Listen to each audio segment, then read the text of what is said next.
और यहाँ पर बैगेज जो है ना वो सेल्फ़ सर्विस वाला हिसाब किताब है। आप खुद ही आएँ, आप खुद ही अपने पासपोर्ट को स्कैन करें, चेक इन करें, सीट सेलेक्ट करें, उसके बाद फिर बोर्डिंग पास खुद ही प्रिंट करें। अनलाइक आप अगर मस्कत एयरपोर्ट पे आएँ और सलाला एयरपोर्ट पे आएँ या लाइक कतर कहीं पर भी जाएँ मिडल ईस्ट में, तो वो क्या ग्लास के शीशे कवर्ड लाइक बस अगेन नए बने हुए हैं, ये तो माशाल्लाह से बहुत पुराना है।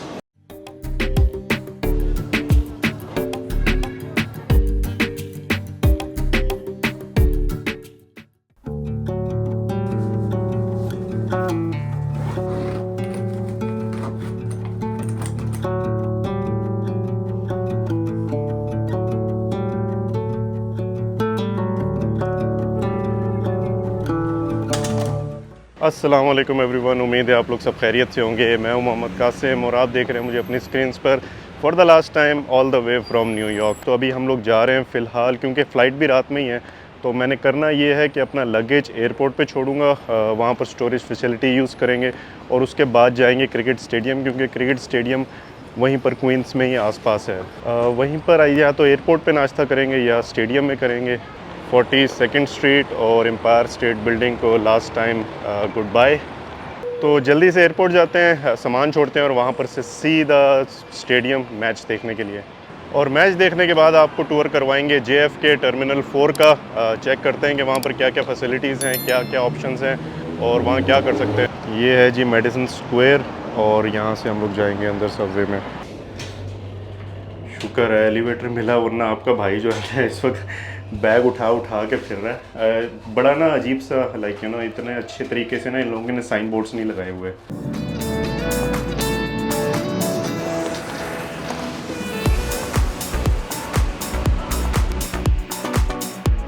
ये हम आ गए हैं जी ए ट्रेन, जो टर्मिनल्स में चलती है पूरे JFK में। मेरे ख्याल से मैंने पिछली दफ़ा देखा था 8 या 9 टर्मिनल्स हैं और कुछ तो अभी और भी बन रहे हैं।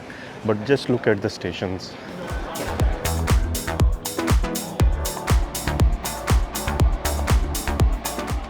और जो स्टोरेज मैंने यहाँ पर करवाया, it was also kind of an expensive, but वो एक ऑप्शन तो रखा ही था। It costed me like $55 for a day. Storage पे भी इन लोगों के पास वो स्कैनर्स नहीं थे। लास्ट टाइम मैंने सिंगापुर एयरपोर्ट पे लगेज रखवाया था तो दे हैड दो स्कैनर्स। अब यहाँ पर क्या हुआ है, बड़ी मुश्किल से 2 दफ़ा तो मैंने खोला था सुबह ही, और अब दोबारा उन लोगों ने पूरे बैग्स खुलवा के दोबारा चेक किया है। तो अभी इधर भी कम से कम 15 मिनट लग गए हैं और उससे पहले वहाँ ऑनलाइन कोई रिजर्वेशन करवाएं फिर होता था। बट लाइक 15 मिनट्स कुछ ज़ाया हुए हैं यहाँ पर भी। तो बहरहाल कनाडा कर रहा है बैटिंग इसी एयर ट्रेन को, जो टर्मिनल्स में चलती है और 2 स्टेशंस पे जाती है, एक हार्वर्ड स्टेशन और एक जमाइका स्टेशन। तो अभी फ़िलहाल हम लोग जमाइका स्टेशन जाएंगे और वहाँ से आगे फिर और सबवे लेंगे।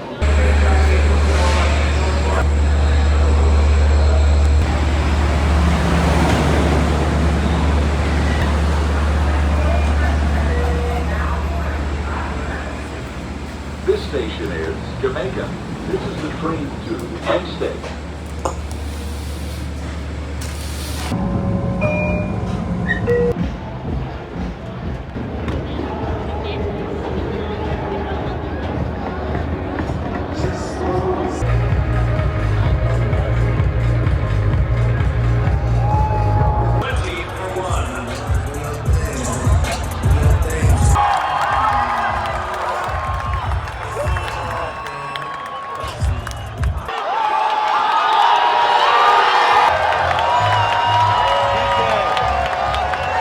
लें जी, match done and now we are heading towards the airport. See you there.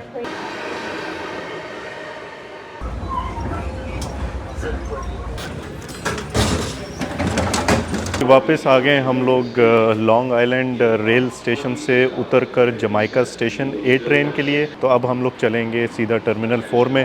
तो लॉन्ग आइलैंड रेल सिस्टम जो है वो बिल्कुल अलग है, उसमें मेट्रो कार्ड वगैरह नहीं चलते, या वो जो omni card I think is for only New York city centre या न्यूयॉर्क सिटी के लिए। तो यहाँ पर आपको उनके लिए अलग लेनी पड़ती है। तो मैं यहाँ से जो स्टेडियम और वापस आया हूँ तो उसका मुझे टिकट पड़ी है तकरीबन कोई $14 अलग से। तो ओवरऑल बड़ा प्यारा नेबरहुड है। लॉन्ग आइलैंड बेसिकली इसको कहते हैं। जैसे ही आप न्यूयॉर्क से निकलते हैं, ब्रुकलिन से लेकर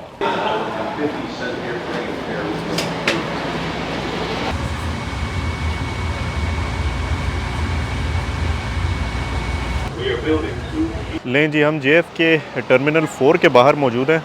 ये बहुत बड़ा JF के एयरपोर्ट है। ये हमारी इत्तेहाद की एयरलाइन का बोर्ड भी है और मैं अगेन जहाँ हद नज़र जाए ना तो आपको एयरपोर्ट और प्लेन ही नज़र आ रहे हैं। तो it's like kind of a massive one. और ये कुछ ये नए टर्मिनल्स भी बना रहे हैं अंडर कंस्ट्रक्शन। और अराइवल्स और डिपार्चर वाला ना जो हॉल है, जो जैसे आप अंदर आते हैं ना, वो इतना कोई बड़ा नहीं है और बैठने की भी जगह ना बड़ी लिमिटेड सी है। ये ऑटोमेटिक लग रहा है। चेक इन काउंटर से पहले बहुत ही कम एरिया है जहाँ पर आप कहीं बैठ सकते हैं। लगेज हमारा स्टोरेज पे भी है। मैं सोच रहा हूँ उसको लूँ ताकि कुछ आई थिंक वीडियो एडिट ही अभी कर लेते हैं, क्योंकि हमारे पास तकरीबन अभी फ़िलहाल 3-3.5-4 घंटे के करीब है चेक इन ओपन होने के लिए। और उसके बाद फिर अंदर जाके देखेंगे कि क्या हिसाब किताब है। फ़िलहाल तो जहाँ देखें डेल्टा और वर्जिन अटलांटिक, ये स्क्रीन्स मैंने पहली दफ़ा देखी हैं। LCDs लगी हुई हैं हर बोर्डिंग स्टेशंस पे।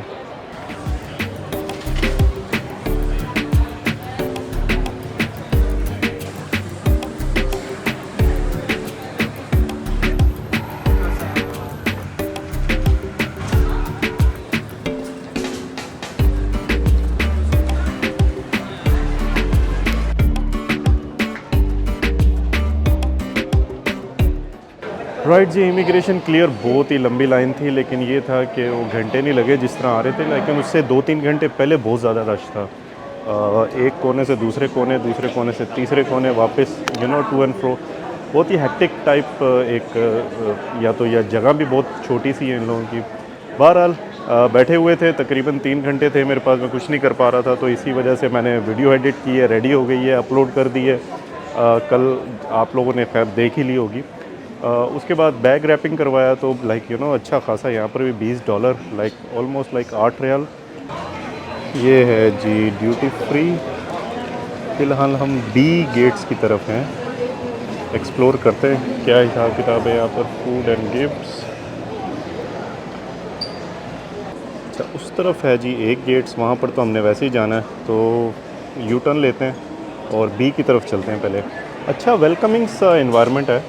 ऐसा नहीं कह सकते बड़ा पुराना लग रहा है, ये बहुत सा नया लग रहा है, बट अगेन फील ऐसी आ रही है कि थोड़ी ना कंजस्टेड है। एक तो GCC वालों ने इतने कोई बेहतरीन किस्म के एयरपोर्ट बना दिए हैं ना, उनके सामने ना ये वैसे ही नंबर 2 ही लगते हैं। तो टर्मिनल 4 डिवाइडेड है लेफ़्ट साइड पे A और राइट साइड पे B गेट्स पे। इसके 2 ही एरोज हैं और यहाँ पर आप फ्लाइट देख सकते हैं, बट गिनते जाएं बाकी और कुछ ना करें। अच्छा खासा एरिया है, यहाँ सिटिंग भी बड़ी प्यारी बनाई हुई है। भूख भी लगी हुई है, देखते हैं अगर कुछ मिल जाए, क्योंकि नेक्स्ट जो हमारा डिनर होगा वो ऑलमोस्ट 4 घंटे के बाद होगा। लेट्स सी जी। बच्चों के लिए भी ऑप्शंस, यहाँ पर एक कोई फूड हॉल है, चेक करते हैं यहाँ पर क्या ऑप्शंस हैं।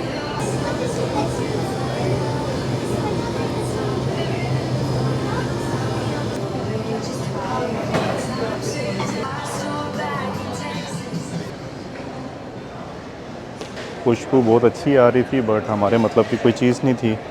और यहाँ पर बैगेज जो है ना, वो सेल्फ़ सर्विस वाला हिसाब किताब है। आप खुद ही आएँ, आप खुद ही अपने पासपोर्ट को स्कैन करें, चेक इन करें, सीट सेलेक्ट करें, उसके बाद फिर बोर्डिंग पास खुद ही प्रिंट करें। आपको वो जो टैग होता है वो प्रिंट होकर बाहर आ जाता है, उस टैग को खुद ही अपने बैग पे लगाएं। फिर बोर्डिंग पास को स्कैन करें, बैग को उसके बेल्ट के ऊपर रखें, खुद ही स्कैन होकर खुद ही जाएगा अंदर। ये मैंने लंदन में भी देखा हुआ है। यहाँ देखते हैं कुछ है। Egg salad sandwich 14 pound.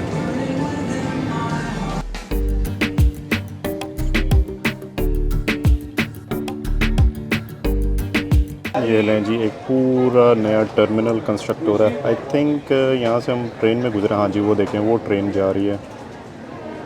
जो B है वो थोड़ा बड़ा है। A आई थिंक कुछ 4-5 गेट्स ही हैं, वहाँ जाके चेक करेंगे। बट यहाँ देख सकते हैं आप B 55 के करीब गेट्स हैं यहाँ पे।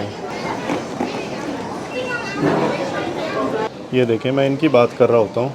जो ब्रिज हैं वो बिल्कुल कंटेनर टाइप डब्बे बने हुए हैं, अनलाइक आप अगर मस्कत एयरपोर्ट पे आएँ और सलाला एयरपोर्ट पे आएँ या लाइक कतर कहीं पर भी जाएँ मिडल ईस्ट में, तो वो क्या ग्लास के शीशे कवर्ड लाइक बस अगेन नए बने हुए हैं, ये तो माशाल्लाह से बहुत पुराना है।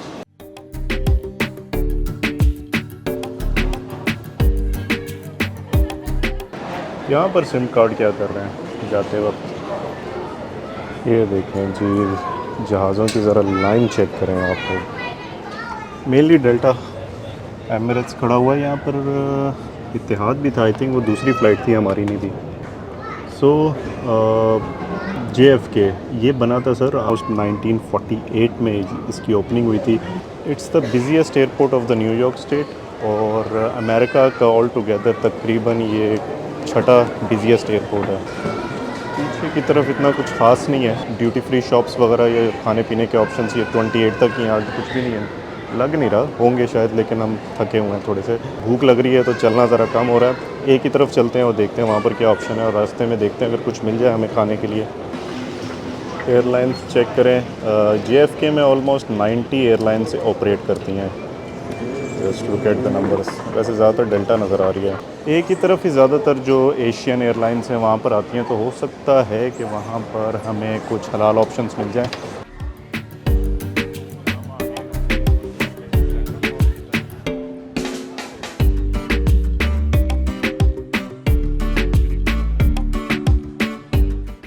हम आ गए हैं जी ए गेट्स की तरफ। यहाँ पर कुछ रेनोवेशन चल रही है, ये तो उससे भी पुराना लग रहा है, मुझे लग रहा है बी वाला एरिया ज़्यादा नया है। ये कोई इतना ख़ास नहीं लग रहा, like kind of passenger traffic and nothing much to eat or shop. आगे जाने का कोई फ़ायदा नहीं है, पीछे कुछ खाते हैं और वहीं पर बैठते हैं, क्योंकि ये थोड़ा बोरिंग एरिया लग रहा है, इतना कुछ ख़ास नहीं है। हमारा गेट है A3, जब बोर्डिंग स्टार्ट होगी तो इधर आ जाएंगे। अच्छा जी, दैट्स मेनली इट। खाना थोड़ा सा हमने खा लिया है, बाकी पूरा प्लेन में खाएंगे। प्लेन में नॉर्मली 14 आवर फ़्लाइट है, तकरीबन 3 कोर्सेज़ होते हैं, छोटे से स्नैक्स होते हैं, एक ब्रेकफास्ट होता है और एक डिनर होता है। आए थे हम लोग A380 में, दुनिया का सबसे बड़ा पैसेंजर प्लेन, बट जा रहे हैं हम लोग 787 ड्रीम लाइनर में। That is one of the newest one. ये देखें जी प्लेन हमारा खड़ा हुआ है, 787 twin engine dream liner, one of the newest one. यहाँ बैठते हैं थोड़ी देर। यहाँ इन लोगों ने जी ये पैसेंजर सीट्स के साथ शॉर्ट JFK हिस्ट्री यहाँ पर शोकेस कर रहे हैं। तो जी that was mainly it around JFK। बड़ा प्यारा एयरपोर्ट है, अगेन 1948, 75 ईयर्स पुराना एयरपोर्ट है, तो थोड़ा सा लाइक कंजस्टेड है, छोटा सा, लेकिन इसकी एक अपग्रेडेशन प्रोजेक्ट चल रहा है। आपने देखा ही होगा 2-3 जो टर्मिनल्स बड़े बन रहे हैं, तो इन आने वाले दिनों में हो सकता है ये बड़ा और एक्सपेंड करे और नए तरीके से ये लोग बनाए। But overall nice airport, again सारे नॉर्मल ड्यूटी फ्री खाने पीने के ऑप्शंस हैं। तो अभी हम लोगों ने आपको सिर्फ टर्मिनल 4 के नज़ारे करवाएं, क्योंकि इनके जितने भी JFK के टर्मिनल्स हैं, टर्मिनल 4, 2, 3 जो भी है, वो इंटरकनेक्टेड नहीं है बाय वॉक। आप अगर आपने टर्मिनल 4 से टर्मिनल 1, 2 वगैरह में जाना है तो you have to use the A train, लेकिन एक दफ़ा अगर आप इमिग्रेशन पास कर लें तो you can not go out of particular terminal, मतलब मैं अभी टर्मिनल 4 से बाहर नहीं जा सकता। और जो A ट्रेन है वो विद इन टर्मिनल्स फ्री है, अगर आप जमाइका या हार्वर्ड स्टेशन पे उतरेंगे तो 8 पॉइंट समथिंग डॉलर्स है। तो अभी हम लोगों ने जहाज़ में बैठना है और विंडो सीट भाई ने आप लोगों के लिए और अपने लिए स्पेशली अरेंज की है, पे की है। और होपफुली न्यूयॉर्क सिटी की तरफ से अगर ये जहाज़ टेक ऑफ किया तो हमें थोड़े नज़ारे मिल जाएंगे, अदरवाइज़ अगर यूरोप की तरफ गया तो फ़ौरन समुंदर आ जाएगा। बट कुछ अभी रात में हम लोग ट्रैवल कर रहे हैं, दिन नज़र आएगा and then we will come back again in the night, जैसे ही हम लोग अबू धाबी में एंटर करेंगे। तो नाइट डे नाइट वाला सीन होना है। 14 आवर्स फ़्लाइट बट 24 आवर्स, यानी 10:30 बजे हम लोग यहाँ से टेक ऑफ कर रहे हैं और 10:30 बजे रात को हम लोग अबू धाबी लैंड करेंगे। तो यह टाइम डिफरेंसेस मैटर। तो यहाँ से अबू धाबी से Muscat and Muscat to Salalah, 3 flights back home. तो बहरहाल that was the main tour. उम्मीद है आप लोगों को अच्छा लगा होगा तो प्लीज़ ज़रूर लाइक, सब्सक्राइब एंड शेयर। अगले एयरपोर्ट टूर या अगले सफ़र तक के लिए अपना ख्याल रखें, मुझे दें इजाज़त। अल्लाह हाफ़िज़।